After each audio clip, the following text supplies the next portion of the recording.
সম্পর্কে জানবো। এখানে বলিছে গুণ কাকে বলে, গুণের কয়টি অংশ ও কি কি, এগুলো সংজ্ঞা দাও, গুণের সূত্রটি লেখো। তাহলে প্রথমে আমরা কি জানবো গুণ কাকে বলে, কি কাকে বলে, গুণ কাকে বলে। গুণ যোগের সংক্ষিপ্ত রূপকে গুণ বলে। তাহলে কি বলে, যোগের সংক্ষিপ্ত রূপকে গুণ বলে। গুণের কয়টি অংশ থাকে, গুণের তিনটি অংশ থাকে। গুণের কয়টি অংশ থাকে, তিনটি অংশ থাকে।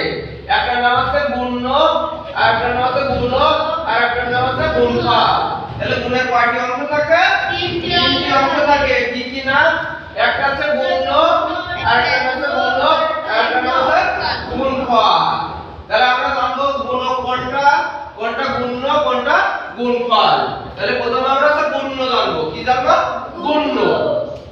যে সংখ্যাকে গুণ করা হয় তাকে গুণ্য বলে। কি বলেছি, যে সংখ্যাকে গুণ করা হয় তাকে গুণ্য বলে।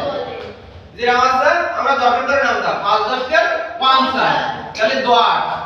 এই 10টা কি যে সংখ্যা দিয়ে গুণ করা, আমরা কোন সংখ্যাকে গুণ করতেছি, 10 দিয়ে গুণ করতেছি। তাহলে 10 আমাদের কি গুণ্য, 10 কি 10 আছে গুণ্য। গুণক যে সংখ্যা দ্বারা গুণ্যকে গুণ করা হয় তাকে গুণক বলে। কি বললাম, যে সংখ্যা দ্বারা গুণ্যকে গুণ করা হয় তাকে গুণক বলে। তাহলে গুণক আমাদের কত ছিল, 10, তার সাথে আমরা কত দ্বারা গুণ করেছি, 5। তাহলে 5টা আমাদের কি, 5টা আছে গুণক। এই 5টার নাম কি, গুণক। বুঝা যাচ্ছে? এবার গুণফল। গুণ করার পর যে ফলাফল পাওয়া যায় তাকে গুণফল বলে। গুণ করার পর যে ফলাফল পাওয়া যায় তাকে গুণফল বলে। 2 গুণিত 5, 5 10 কে 50। তাহলে আমরা এই দুটো গুণ করেছি, গুণ করি কত হইছে আমাদের, 50। গুণ করার পর যে ফলাফল পাওয়া যায়, তাহলে আমাদের ফলাফল কত, 50। এই 50টা কি আমাকে গুণফল। এই 50টা কি আমাকে গুণফল। গুণ করার পর যে ফলাফল পাওয়া যায় তাকে গুণফল বলে।